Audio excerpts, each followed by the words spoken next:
Marian Rivera hindi nagpahuli sa trend ngayon. Asoka style sa dance niya.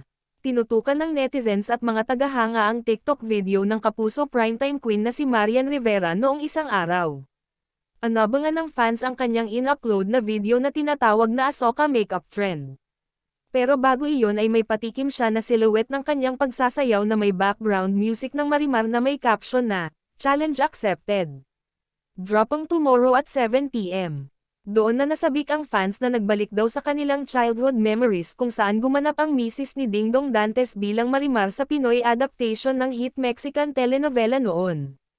Pero nang i-upload niya na ito sa TikTok ay biglang nawala raw ang video at 2 beses pa in-upload.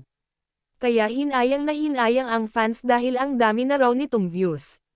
Hindi nga makatulog ang iba niyang tagahanga dahil ilang oras na raw ang nakalipas ay wala pa rin ang video dahil nabura nga.